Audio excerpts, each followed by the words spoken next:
Good afternoon.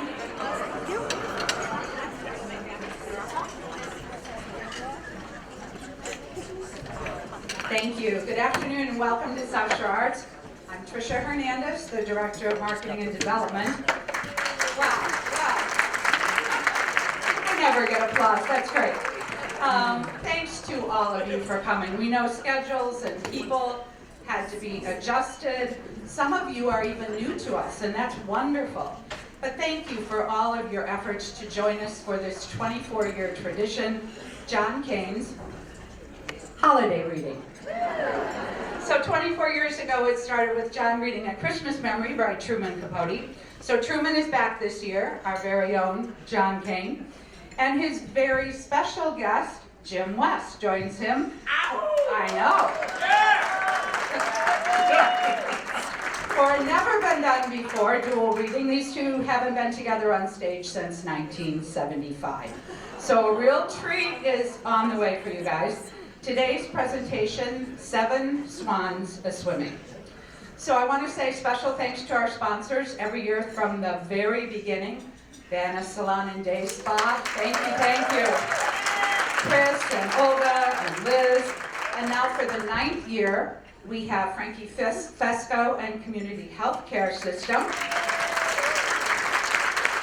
I want to thank Joe Trauma and Trauma Catering for donating the wine that we sipped in the gallery. That was quite good.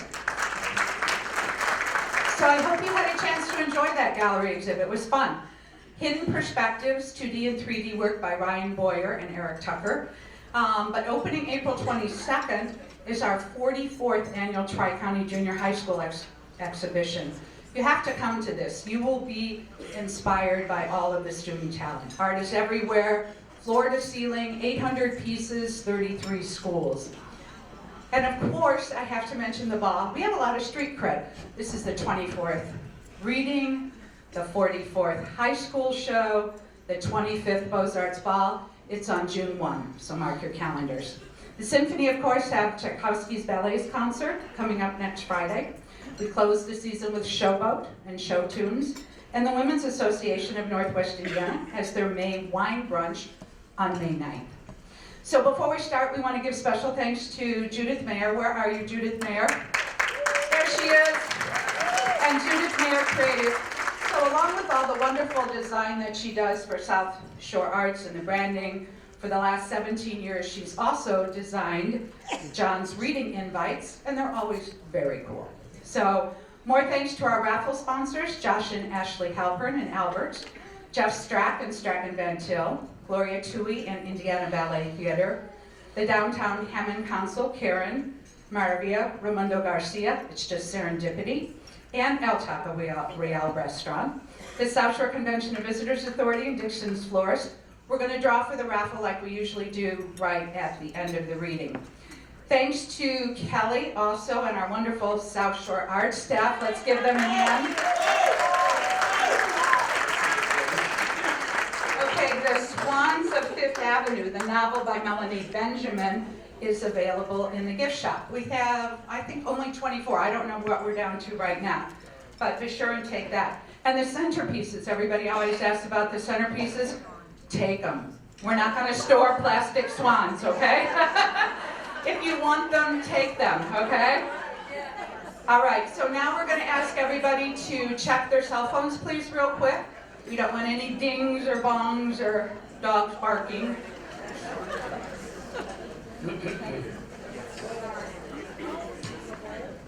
We turn them off. We ready?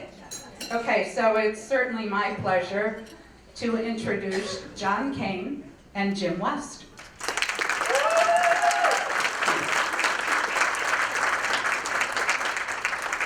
Thank you. Hey, everybody. Hey. This is Jim West. Ian, control yourself. My God. All right, I don't know if I can get into this chair very gracefully. I did it earlier. All right.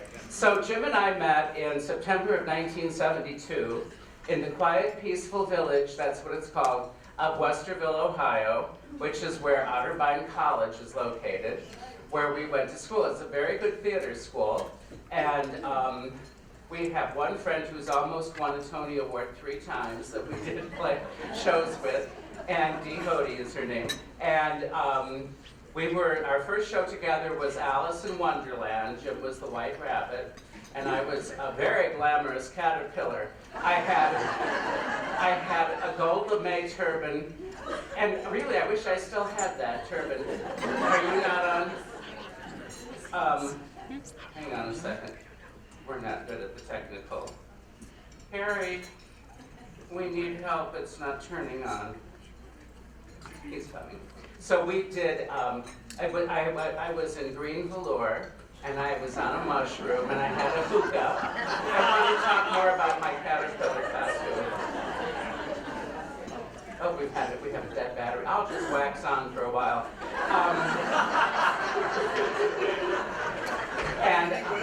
And our next show, we always started the children's theater productions because those were easier to get into. And well, we were lucky when we got there. 3 very brawny, handsome men had just graduated who got to play all the leads and everything. And so here came Jim and me, and not manly at all, and our friend John Morelli, who was this little short, stout Italian who could do mime. I loathed him. And he got all the parts I wanted. He got to play the MC in Cabaret, which was so wrong. He got to play Puck in Midsummer Night's Dream. Oh, that was so wrong. And the only good thing was that it was a terrible production, and we were the best things in it. We played Snout and Flute, right? What's your name, Flute? Yes. Yes. The Rude Mechanicals. He got to beat me up in a sack once. And that was fun. Just for the record, that was really fun. That was in Moliere's Scapin, and Jim was Scapin. And Jim was a great darling of Central Ohio Theater while we were at Otterbein, because your uncle. Must we go there? Yes. Just the way you usually throw my dead mother under the bus. Uncle Charles didn't actually own the Columbus Post-Dispatch, but he certainly had power over the woman who was the theater critic.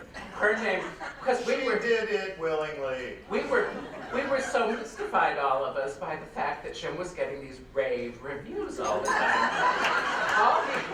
Her name was Rosemary Curtin Height. And the student newspaper christened me Rosemary's Baby.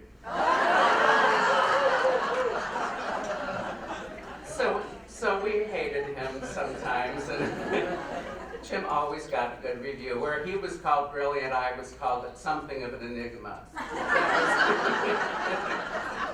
Anyway, we didn't do much serious drama together. We did comedy things, and so today's reading is actually some comedy, but it's real sad at the end. And so Truman Capote is somebody I used to enjoy watching on TV when I was, 13 or 14, whatever age I might have been.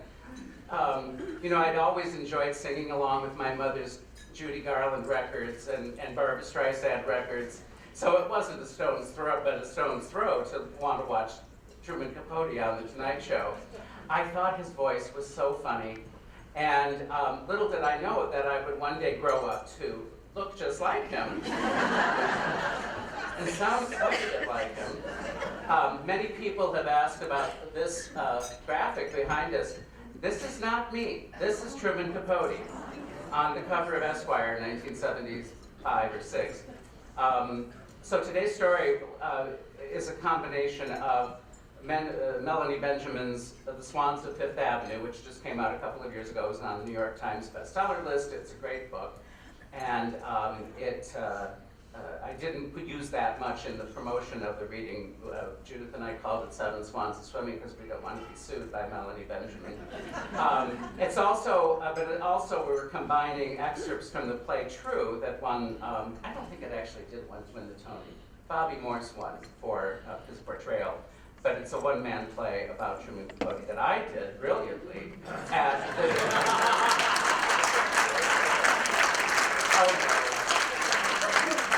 Oh no. How did John Morelli not get that far? Well, didn't we put him Crescent Allen and then the Melanie, what's her name? Too sad, but it's real sad at the end is the point. Because what I've learned, much to my chagrin, because I find it rather amusing that I look like Truman Capote, he was really a creep. And you will see in this story today, in today's reading, what a creep he was. So, Jillian, if you would, first of all, about my, I'm sorry that we didn't get to do this in November when it really would have been a holiday reading, that there's almost nothing about the holidays in this reading. There is one little snippet. But my right eyeball was tragically struck down in November, and these are my handsome surgeons. And I know, aren't they cute? 3 days before the reading, the one on the left, his name is Zach Ravage. And he's a mild-mannered eye surgeon by day, and an action hero / 70s porn star by night. and the guy on the right who was the assistant surgeon, he's Charlie Zaire, and he said that he was taking a knee for me when we took that picture. I thought that was so cute. So anyway, all right, so I'm gonna be fine someday. Jillian, we have an excerpt from it's kind of a cheesy 90s bio thing about Truman Capote, and it's like okay quality, right? Right, So, Joe? good Yeah, enough. okay quality. It's not great. Drink some So, wine. 4 minutes. Drink some more wine. It'll be fine. Yeah, drink more wine. It's 4 minutes long, but it will kind of bring you up to speed for our story. And it was Macaulay Basque was something that everybody in New York knew about. And it had been talked about for a long time. Truman just took it and lifted it and put it into a framework of a beautiful piece. Had a huge impact on all these people in this story, and they reacted very violently towards it. And that was the end of Truman with them. He paid a heavy price because he was ostracized in a way that is hard to imagine anybody now. It couldn't be done. Nobody would care now. But in 1975, people did care. Paley, who was his best friend, dropped him entirely. Truman was crushed. Only 4 chapters of Answered Prayers were ever published. By the late 1970s, Capote, now in his 50s and deeply depressed, was writing less, partying more, and drifting away from longtime companion Jack Dunphy. Truman had a great deal of dependency on these people for his social life, for his sort of general feeling of well-being, because he was a kind of a weird-looking guy and a weird guy, and these people were his whole social support, and they were pretty high up in the world. So I think fear and panic became a factor in the equation and led to an increase in the drugs and the drink and things like that. He drank a lot, he took drugs, and at that point in his life, he started going to Studio 54 like a mad fiend, and you'd go in Studio 54 and he'd be there like a whirling dervish. I mean, it's totally integrated, both sexually and ethnically. And I was once in his house, and he came to me with a big bowl of white powder and said, this is the greatest cocaine in the world, and we're going to have it. And I'm like just sitting there stunned. Truman's nonstop carousing began to destroy his small body. Well, I've been in practically every hospital in America you can think of. In 1982, Truman's doctor called Alan Schwartz to relay some tragic news. We have found that his brain has shrunk a certain number of millimeters, and I said, well, what does that mean? That means that if he doesn't stop drinking, he will be dead in 6 months. It looked like the writing was on the wall for Truman Capote. Just ahead, Truman's final chapter and the search for the missing manuscript. Okay. So, hey, Carrie, do you think we could close these doors by the, because I think it's going to get noisy when the matinee people come. So, and very tragically too, Babe Paley, his closest friend, It was diagnosed with lung cancer just about the time that all this happened, when the story came out in 1975. And she died, I think it was 3 years later. So it was just sad and miserable all the way around. So aren't you glad you came? So it's a 40-minute reading. It's very touching at the end. I hope you don't have to leave prematurely or pee. So I'm ready if you are. Languid, lovely, lonely, the swans arched their beautiful necks and turned to gaze at him as he stood rooted to the shore. They fluttered their eyelashes, rustled their feathers, and glided over to their leader, the most beautiful of all. There was no sound save for the sigh of their graceful bodies drifting across the water. Watching from the shore, wringing his hands, he was filled with the old fear that he wasn't good enough, brave enough, handsome enough, tall enough. Still he hoped. Holding his breath, he fixed his gaze upon the most dazzling of them all, the lead swan. Like he was making a birthday wish, he blew his breath toward her and her alone, praying the wind would catch it and carry it to her, a prayer. And his swan held out her hand, and he took it, as trustingly as a child. Mischievously as an imp. Then the swans closed ranks about him, and he was home. La Côte Basque, October 1975. He killed her. It's as simple as that. Slim's hands shook as she spilled a packet of menthols all over her plate. Truman killed her. And I'd like to know who the hell it was that befriended the little midget in the first place. It wasn't I, Pamela said. I never did like the bugger. Well, it sure as hell wasn't me. And if he's not convicted for murder, I'm going to sue him for libel at the very least. When the four women entered the restaurant, all heads had turned their way. Some in astonishment, some in outright glee, others in admiration, but all in curiosity. Everyone knew. The latest issue of Esquire had hit the stands that morning. The cover profile picture of a fat and pasty-looking Truman Capote, the headline trumpeting the acclaimed author of In Cold Blood's newest, hotly anticipated story. La Côte Basque, 1965, it was called. It was now 1 p.m. Liz Smith was probably already on the phone frantically asking their maids if Madam was in or out. Well, this Madam is out, Slim thought to herself. And she might very well stay out the rest of the day. Hell, the rest of the night.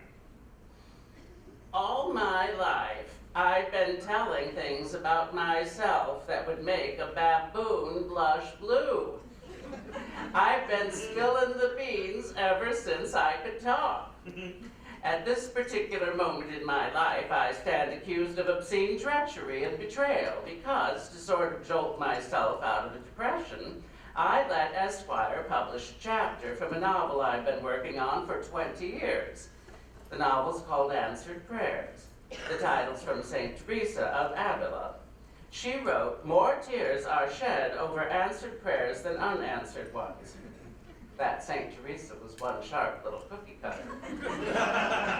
Anyway, Answered Prayers is the book I've been in training for my whole life. What's it about? It's about them. The super rich as seen through the eyes of an outsider who for various reasons has privileged access. All this brouhaha over that one little chapter, which was nothing really but a very truthful and, may I say, witty account of a bunch of silly people sitting around at a restaurant dishing the dirt. I may have used a couple of real names and certain attributes of some others, but my God, I didn't kill the Kennedys. Want to hear what Liz Smith wrote in New York Magazine? Truman Capote in hot water. Society's sacred monsters are in a state of shock. Never have you heard such shouts of betrayal. Which is hogdash. I am not one of them. I am an artist. They all came to New York. Nancy Gross, nicknamed Slim by her friend actor William Powell, from California. Gloria Guinness, like an S, born a peasant in a rural village in Mexico. Barbara Cushing, known as Babe from the day she was born. the youngest of the three fabulous sisters from Boston. And Truman. Truman struck this person's Capote, who showed up one day on William S. and Babe Paley's private plane, a tag-along guest of their good friends Jennifer Jones and David O. Selznick. Bill Paley, the chairman and founder of CBS, had gaped at the slender young fawn with the big blue eyes and funny voice. I thought you meant President Truman, he hissed to David. I've never heard of this little fellow. We have to spend the whole weekend with him? Babe Paley, his wife, murmured softly. Oh, Bill, of course you've heard. As she went to greet their unexpected guest with her legendary warmth and graciousness. The Pavilion, June 1955. Babe Paley, cool in a blue linen Chanel suit, looked on amused as she removed her gloves, folded them carefully, and slipped them inside her Hermes alligator bag. Seated in the middle of the best table at Le Pavillon, she surveyed her surroundings. This was her world, a world of quiet elegance, artifice, presentation. And luncheon was the highlight of the day, the reason for getting up in the morning and going to the hairdresser, buying the latest Givenchy or Balenciaga, the reward for managing the perfect house, the perfect children, the perfect husband. Photographers were always gathered on the sidewalk outside, waiting to snap the beautiful people inside. And Babe, tall, regal, a gracious smile on her face, was the most sought after of all, to her friends' eternal dismay and her own disdain. Why was Babe Paley such a favorite? She was not the most beautiful. That honor must go to Gloria Guinness with her exquisite neck and flashing eyes. She was not the most amusing. That was Slim Keith, with her quips and her quick wit, honed at the feet of men like Ernest Hemingway, Howard Hawks, and Gary Cooper. She was not the most noble. No, that would be a tie between the Honorable Pamela Digby Churchill, daughter of a baron, ex-daughter-in-law of a prime minister, and Morella Agnelli, a bona fide Italian princess, married to Gianni Agnelli, the heir to the Fiat kingdom. It was Babe's style, that indefinable accent. It was said that the others had style, but that Babe was style. No one noticed Babe's clothes, for instance, at first. They noticed her. What they did not notice was the loneliness that trailed after her. The loneliness that despite fabulous wealth, numerous houses, children, and the most vibrant and powerful husband of all her friends, was her constant companion, or at least had been until now. I don't count anyone as really rich who cannot quickly summon up 50 million in hard currency. And I spent 20 years in the company of the big rich. I've flown everywhere in their planes, jets with queen-size beds and marble loos, and extensive video libraries of pornography. I have eaten their wonderful fetal food, the little fresh-born vegetables, the baby lamb that's been ripped from its mother's womb. They eat well and take great care of their bodies, and they never hit you up for a loan. But most of them are pretty sad. Most of them would be totally lost without their money. They're very nervous with you if they think you don't have any. That's why they hang together so desperately. But they get very bored with each other, so when they can, they try to take in amusing artists. People like that who cozy up to artists should do so at their own risk. I had the most marvelous childhood, Truman exclaimed to Slim, to Gloria, to Zizi, at their parties where they would surround their new discovery, these glamorous wives of glamorous men, while their husbands looked on in confusion, for they had never seen a Truman Capote before, and hoped at first never to see one again. This tiny, effeminate creature dressed in velvet suits, red socks, an absurdly long scarf usually wrapped around his throat, who pronounced after dinner, I'm going to go sit over here with the rest of the girls and gossip. This pixie who might suddenly leap into the air, kicking one foot out behind him, exclaiming, Oh, what fun, fun, fun it is to be me. I'm beside myself. These titans of industry, old money, heirs to fortunes, looked on agape and told one another, well, at least we don't have anything to worry about from him. As their wives fluttered and cooed and preened and fought to sit next to him. But Truman, watching them, recognizing the sneering disdain and the barely concealed fear in their eyes, smiled to himself even as he kept chattering to their wives. The Colony, April 1960. Now I'm going to be very serious, so listen please. Truman banged a butter knife against his champagne flute. The Swans fluttered and sighed, turning toward him. Slim rummaged around in her purse for her glasses. Pamela adjusted her cleavage. Cece burst into giggles. Morella frowned, hoping that she'd be able to keep up with the conversation. Truman's accent was so foreign to her ears. Gloria smiled, one of her Mona Lisa smiles. Babe adjusted the napkin on her lap and settled back into her chair. Truman grasped her hand beneath the table, giving it a little squeeze. She detected the private twinkle in his eyes, just for her. Do I have everyone's attention? I would like to announce that we're going to play a little game. Everyone at this table was Truman's friend. At times, each could claim he had whispered that she was his very best friend. But only Babe knew that for sure. Their friendship was a fact of her life, as she knew it was a fact of his. The best fact of her life, as she had recently told her analyst. Now, ladies, lift up your plates and see what's there. Puzzled, Babe did so like the rest. This was a surprise then, even to her. And she had a momentary pang of pique. Why hadn't Truman let her in on the joke first? Cece waved a small, elegant envelope, sealed. Each exquisitely manicured hand held an identical one. Open them. Inside were 4 calling cards. Facelift was printed on one. Breasts on another. Tummy tuck and nose job were printed on the last 2. Everyone tittered nervously, surveying the cards. Well, Truman drawled, his eyes still sparkling. Everyone's had it done, haven't they?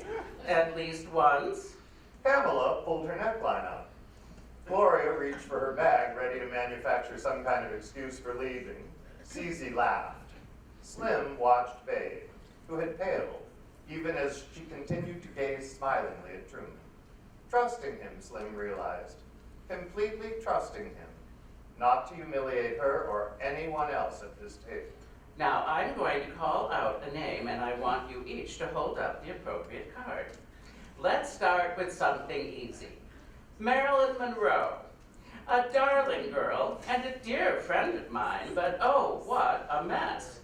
Do you know that while she was married to DiMaggio, she was terrified of his mother? The most beautiful woman in the world, according to some. Not me, though. And once again, Truman squeezed Babe's hand beneath the table. Spending her days in the kitchen trying to make spaghetti sauce just like Mama DiMaggio used to make. No, Cece squealed. Are you serious? Then she held up her nose job card, and Truman put his finger to his own nose, and they both giggled. The Swans leaned in to hear more gossip about the Hollywood star, whom no one would ever have invited into their homes, but in whom they were all voraciously interested. And? Truman drawled, relishing the spotlight. The beauty of his swans, their glorious heads all turned towards him. She really is a mess, the poor girl. An insecure mess. And honey, you wouldn't believe the hygiene. Non-existent. Truly, she smells. Marilyn Monroe reeks. That's why none of her leading men can stand her. Oh, a collective superior gasp. Champagne flutes lifted, Jules' throat exposed. Oh, you are all so gorgeous. I could sit here and look at you forever and ever. And they knew they were safe from the game. Safe from exposure. This wasn't about them, not at all. This was about others. And so they could play it unreservedly, and did. Even Babe, who normally did not stoop to such lows.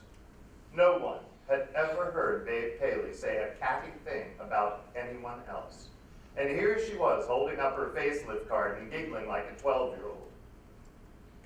One Christmas, I was very young and living in this Greenwich Village walk-up.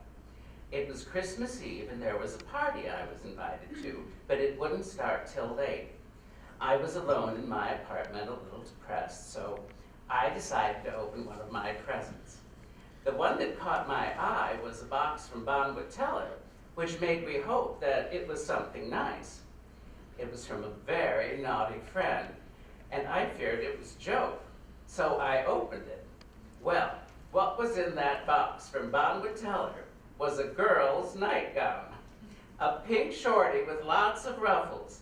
So, naturally, I put it on. I looked rather sweet. My spirits lifted.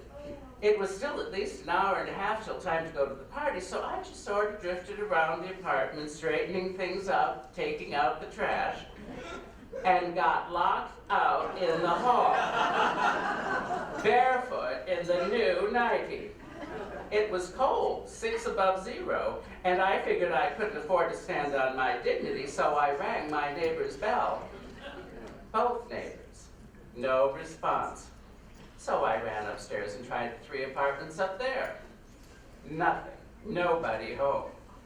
Frantic, I now decided to risk trying the owner's apartment on the ground floor. Well, in that whole shitty old brownstone, there was not a living soul at home but me. By now, I was getting a little hysterical, not to say freezing, and I realized that I could huddle in that icy hallway and die before any of the world's celebrants might finally wander home. So I decided there was nothing for it but to make a mad dash to the drugstore on the other end of my block, which I did, running through the snow like little Ava with the hound snapping at her ass, praying that the drugstore would still be open. Well, it was, and in I tumbled. All right, who's singing along here? You don't have to leave, you can come back. Just make your phone behave.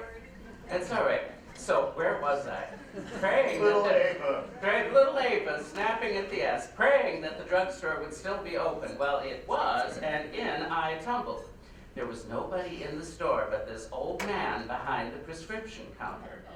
He took one look and yelled, "What the hell is this?"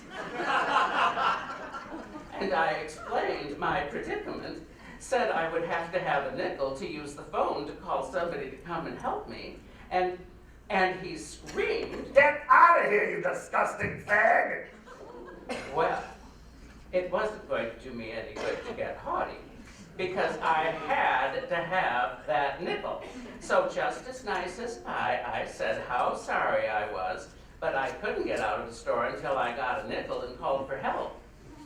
We stood there, staring at each other for a very long minute. Then he smacks the cash register and takes out a nickel and slams it down on the counter. And after you make that call, you stay inside the phone booth. Talk about no room at the inn. Anyway, I went to the phone booth and called a woman I knew, an editor, very kind, and with a family who I knew would be home. And in no time at all, she arrived with a car and a coat, which she started to bundle me into. But first I said, wait a second, I need a nickel. So she gave me one, and I went over to the counter. The old man's face was still red with fury, but I smiled sweetly and put the nickel down on the counter. Then I took 2 steps back, pulled my nightie up over my head, giving the druggist a consummate flash, and said, "And Merry Christmas to you too." Bada boom. You said they might not like that story. You know your audience. New York loved a parade. For war heroes, baseball players, prize fighters, presidents, holidays, ticker tape raining down from the tallest buildings, ridiculous giant balloons floating down Broadway for Thanksgiving, fireworks over the Statue of Liberty on the 4th of July. But as much as he wanted to, longed to, ached to, Truman Capote could not give himself a parade, or a erect a statue in his own honor or name a park after himself. Second to parade statues in parks then, New York loved a party. A really splendid soiree. The Mrs. Astor's famous patriarch balls, admission only to the 400, Mrs. Vanderbilt's costume ball to christen her new mansion, the Bradley Martins' infamous Louis XIV party, given in the middle of one of the worst recessions in American history. But there hadn't been a truly grand party. An honest-to-God, honey, let's get out Grandmama's tiara, fancy dress party in decades. And Truman decided it was his duty to rectify this. For Truman was going to throw himself a party instead of a parade. A party so grand, so exclusive, it would keep him in the headlines for months. It would make those who weren't invited weep and flee the country, or change their names and go into hiding. It would go down in history. And so, that golden summer of 1966, he planned. When he wasn't clipping reviews for his scrapbook or giving interviews or posing for photographs, he schemed. He was never without his notebook, a plain black-covered lined notebook, and he wrote down and crossed out names over and over and over again. He had the power now, and the money. As he lay on the Agnelli's yacht being served champagne by swarthy stewards, or lounged by Babe's pool, or danced with Lee Radswell, Jackie's sister, don't you know, the newest addition to his Swans, Truman on the outside was the same as ever. Prankster, entertainer, the same lapdog, pocket fairy, jester. I want to pay you all back, he drawled when questioned about his notebook, which he guarded fiercely, joked that he kept it locked up in a safe at night. You've all been so kind to me, giving me parties, dinners, vacations even. So it's the least I can do to throw a little old party in return. But to himself, he thought. Yes, I want to pay you all back. I want to make you jump through the hoops. Amuse me. I want you to remember just who I am now. Truman Capote, the acclaimed author of the acclaimed In Cold Blood, the book that everyone is talking about this summer of 1966, the book none of you shallow idiots could ever have written. I'm not just your token fag. I'm as powerful as you. And just as glamorous and just as headline-worthy. And infinitely more interesting. Still, as rich as he now was from the proceeds of the book, rich enough to move into a stunning Manhattan apartment at the UN Plaza, an apartment that Babe helped him decorate, with heady views of the East River, the Brooklyn Bridge, Lower Manhattan, rich enough to throw this party. Still, he wasn't rich enough to own a yacht, or a plane, or a television network. So he bit his tongue, and he planned his party gleefully, telling all his swans that of course they'd be invited, why they'd be at the very top of the list. And the book was all he had dreamed it would be, all he had told everyone, his swans, his literary rivals, the doormat to his apartment building, the grocer on the corner, his crazy family back in Alabama. In Cold Blood was a masterpiece, and this time the critics all agreed. And now that he was at the top of the heap, had become that spire in the great city beckoning others from lesser lands, he must rejoice in his success, for enjoying the fruits of his labor was just as serious as the writing itself. Later, Truman said that the morning the invitations went out, he made 500 friends and 1,500 enemies. Only one of these was an exaggeration. It's 1966. My beautiful black and white ball at the Plaza Hotel.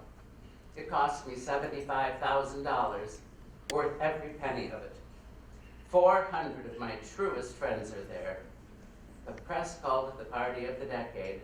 Lauren Bacall and Jerome Robbins are holding the dance floor. They're wonderful.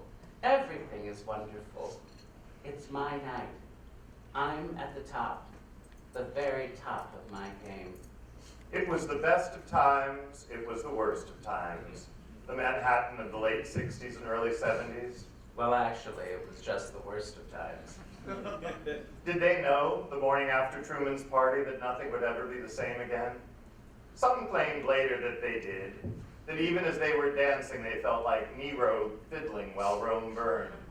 And some newspapers and magazines did question the whole endeavor, liking it to Marie Antoinette during the Revolution.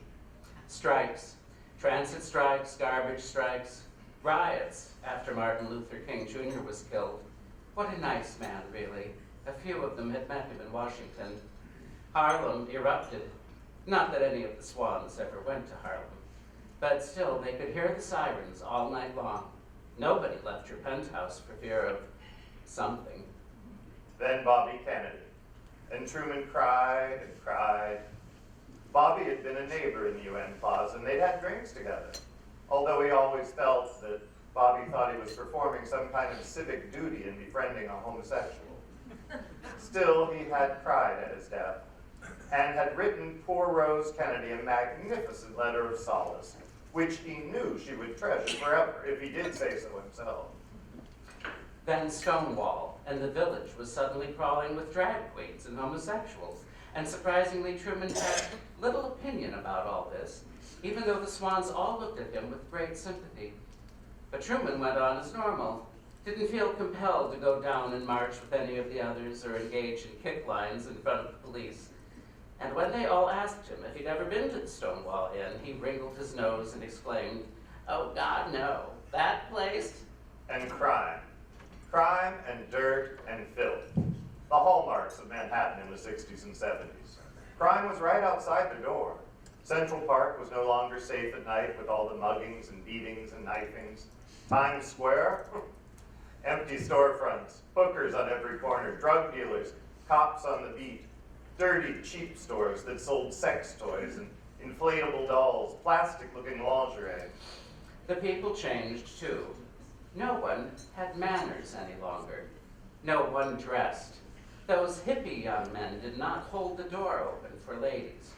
Highballs were no longer the drug of choice. Pot and coke and LSD were the new amusements. A few of them did try LSD at their therapist's urging. For a while it was the thing to do. Go to a party, drop some acid, lie on velvet pillows staring at the ceiling, waiting to be told the secrets of the universe. But the next morning was always hell, and the ladies didn't like what it was doing to their skin, so they stopped. Truman didn't, however. Truman, in the years after In Cold Blood, The Fabulous Ball, the apex of his fame, grew puffier, less disciplined, slept later, roamed pockets of the city he'd never roamed before, brought home men he'd never have looked at before. But Gloria and Babe and Marella and Slim and Pam weren't any different. They held on, clung to their disciplined lives, their shared belief that sophistication and elegance counted for something. Their clothes might have changed some. Gloria was one of the first to embrace the Poochie pantsuit, and Babe's skirts grew imperceptibly shorter. They all flocked to Halston, their former milliner at Bergdorf's, when he opened his own salon and introduced long, flowing, caftan-like dresses made of jersey. Still tasteful, but smacking slightly of the younger fashions. They clung, too, to their former hairstyles with strange devotion. If their skirts were looser and no longer requiring girdles, although they still wore them, then their hair remained rigid, unyielding. Not for them the long, stringy styles of the Flower Children, or the precision boy cuts introduced by Vidal Sassoon. They still looked forward to their twice-weekly visits to Kenneth's, depended on them, really, found refuge in the soothing music, teacups, champagne flutes, stylists still clad in the suits and ties that Kenneth himself wore. They were pampered, but more important, they were prized. So they retained the kind of hairstyles that required setting, hairspray, sleeping in a hairnet and curlers every night. Hairstyles that, unlike the rest of Manhattan, were impervious to the winds of change. But Truman, oh Truman, how he changed. How he adopted the fashions, tragically, of the youth movement. He never wore love beads, but good God, those caftan-like suits he wore. The Nehru jackets. The feuds he got into. Of course, he and Gore Vidal had never liked each other, and he'd always had a love-hate relationship with Norman Mailer, which developed into hatred pure and true when Mailer won the Pulitzer Prize and National Book Award, awards that Truman hadn't won for In Cold Blood. And the things he said about Jackie Suzanne. that the Valley of the Dolls author was a truck driver in drag. Even if he had a point. It was a vicious thing to say, especially on The Tonight Show. Truman on The Tonight Show. Truman talking to Johnny Carson on the West Coast, Dick Cavett on the East. Truman had gone Hollywood. Truman had gone global. He was on the cover of Time. He was writing articles for Rolling Stone. He was dropping acid with The Who. What he wasn't doing, as far as anyone could tell, was writing his next book. So what are you writing next? Ask Johnny, ask Dick, ask everyone. It's brilliant. My masterpiece called Answered Prayers. It's going to be a darkly comic observation of real society. I've had a first-class seat to it all, and darlings, the things I've seen. I'm a modern-day Proust. Well, when will you be done? Oh, soon, soon. It's all up here. Truman tapped his now bald head, wrung his fat little hands dripping with rings, twisted up his baby soft lips in a smirk, shifted his caftan-clad lard about in the chair. The knives were out. And Esquire had just made him a lavish offer to publish one story, that was all. And if it did well, maybe others. He could do that. He'd begun his career publishing stories. So he picked up his pen, turned a page, and began to scribble some of the best stories he knew. Why, Liz Smith, my angel, I'm so glad to hear from you. Truman, do you have any idea what's going on out here? Liz, in her laconic Texas drawl, interrupted him. Why, no, what do you mean? Well, Esquire came out today. Oh, of course, I nearly forgot. Tell me, is it brilliant, wonderful, the most astonishing thing you've ever read? Well, it's astonishing, all right. And then Liz proceeded to inform him that all hell was breaking loose in Manhattan. Screams and hysterics were being witnessed in penthouses, restaurants, at 21, at Bergdorf's. His name was on everyone's tongue, for his friends, his swans, were not so dumb as he assumed them to be. They'd recognized themselves and their stories after all. Everyone had, and were happy to tell Miss Smith that never again would Truman Capote darken their marble doorsteps. How delicious, Truman kept screaming throughout. How delightful, what a dream come true. Slim, Gloria, Morel, they've all vowed that you'll never be accepted again. Jackie O was taken to her room with her salts. Gloria Vanderbilt is seething, possibly suing. Oh, they're just saying that. Their plastic noses are out of joint, that's all. They'll change their minds in a few days, they always do. I'm simply too famous and fun for them to give up. But Liz, really, my darling, is it truly a scandal? A divine, delicious literary scandal, just like in the good old days of Hemingway and Fitzgerald? At the very least, Liz affirmed. Truman, everyone is furious, even those who aren't in the story. And the stuff about the Paleys, well, that's the capper, the nail in your coffin. There's nothing about the Paleys in my story. Truman, cut the crap. A Jewish media mogul with a fabulous, kind, beautiful wife who can't keep his pecker in his pants. Darling, read it however you want. That's what great literature does. It allows people to interpret it in different ways. Great literature. Truman heard the doubt in Liz's voice. Yes, darling, my gossip queen. And Liz heard the acid condescension in his. Well, I can't reach the Paleys. They're the only ones who won't talk to me. Slim, however, is absolutely livid. She is threatening to sue.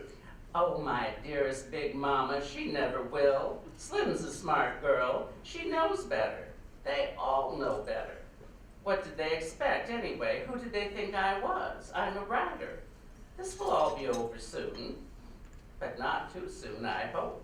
Well, I'm going to write an article about the whole thing for New York Magazine. I'll be in touch.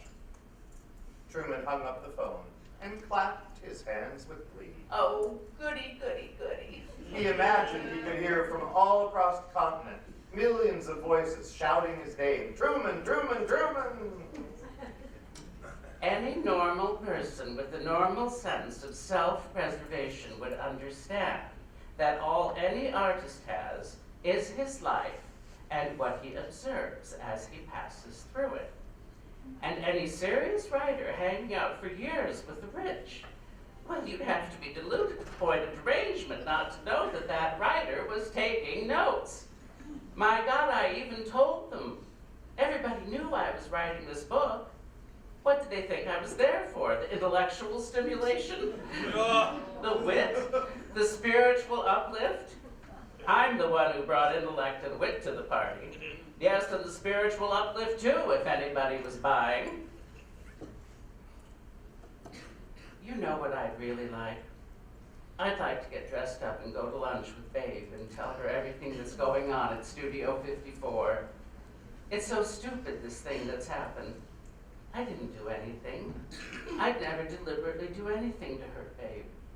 She used to say to me, There's only one person in the world who can hurt me. Bill can't hurt me, or my sisters. But you could really hurt me. and apparently I did. Bizarre and ridiculous as that seems. And because I love her, she is hurting me too, out of loyalty to a husband who is so disloyal to her. The truth is, I'm very good news for all those women. Those beautiful, intelligent, privileged, lonely women. They're absolutely crazy about me. Because damn it, I pay attention to them. I listen. I understand their problems. I make them laugh. I tell them how to dress and what makeup to wear, what to read, and who to love.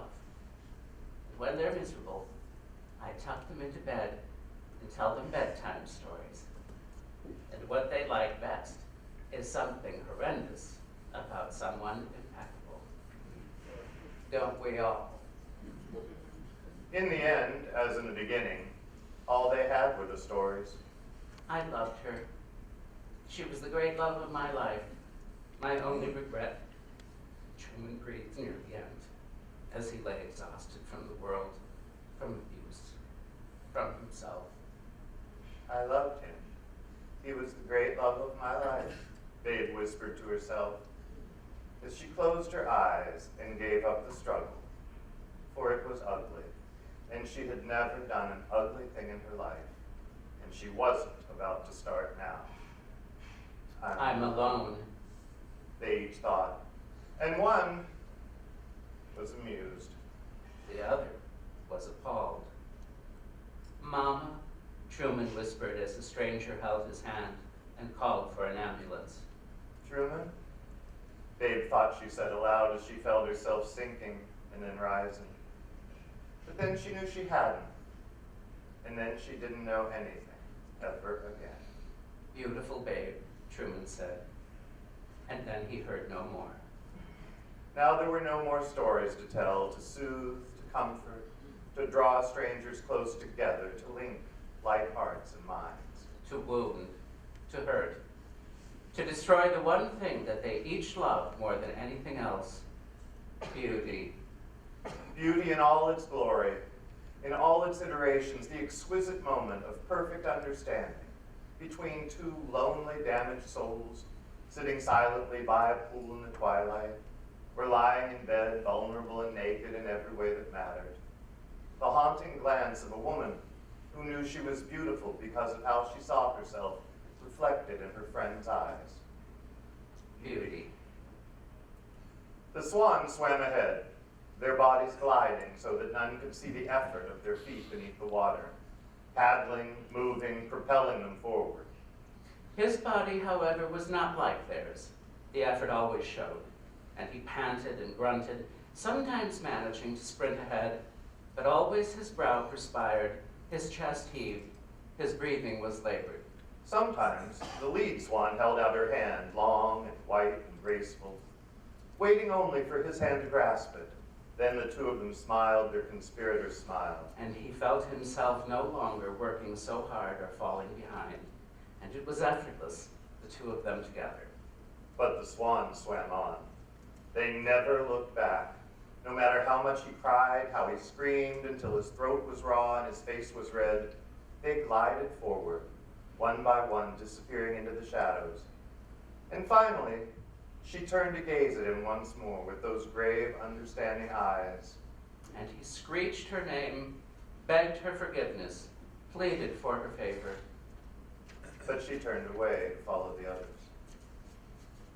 Hello, I want to send a telegram. This is 7561076, and I want to send a telegram to Mr. and Mrs. William Paley.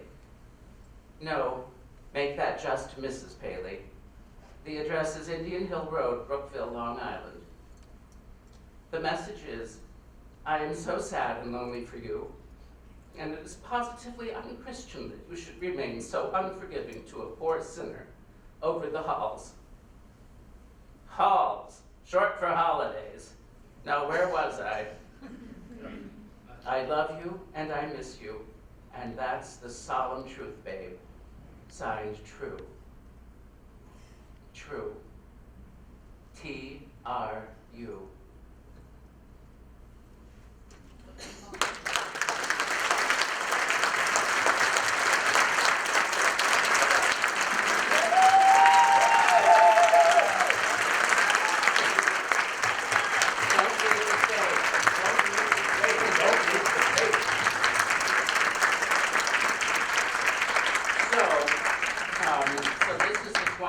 This year marks the 25th anniversary of Jim's puppet shows being presented here at the Center for Visual and Performing Arts.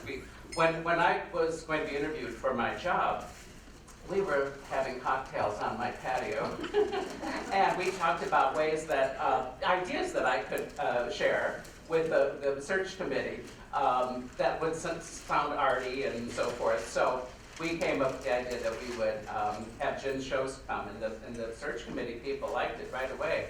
And so anyway, when Jim and I first met, I just absolutely hated him because we were at the director of the theater department's house sitting on a braided rug, and it was the 70s, and it was a big round braided rug, and we all had to sit there, the freshman theater majors, and tell what we had done in high school.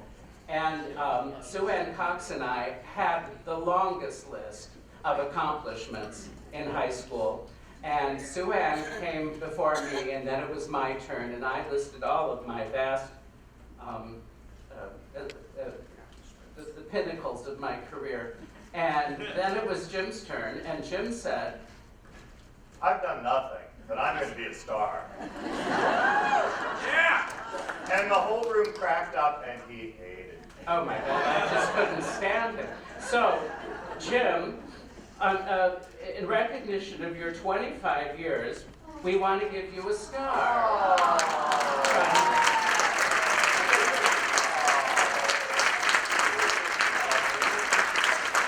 We want to give you a star that says, and has our South Shore Arts logo that Judith designed, and it says, well, I can't read it, of course, because I'm blind in one eye. Recognizing Jim West for 25 years of puppetry and inspiring creativity at South Shore Arts, March 7th, 2018.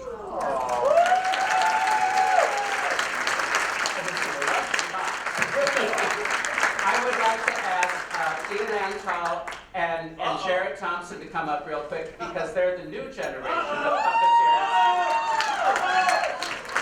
They're like 12-year-old boys. Well, see, they didn't have to be asked to come up on stage. So these are our new puppeteers. And he's always doing things like that. Touching me. You're all jealous, you know. Touching me in an impure way. Anyway, Ian and Jared went to college together too, and we're best friends and are so still to this day. They're the ripe old age of like, what, 29 or something. We're working on 18. Yeah. Anyway, maybe they still have 4 more performances of their show, Anansi the Spider and Other African Tales, at 9:30 and 11 tomorrow and Friday here at the Theater Center. Bring your kids. Yeah. Rest, please. Thank you all for coming. This was a great joy.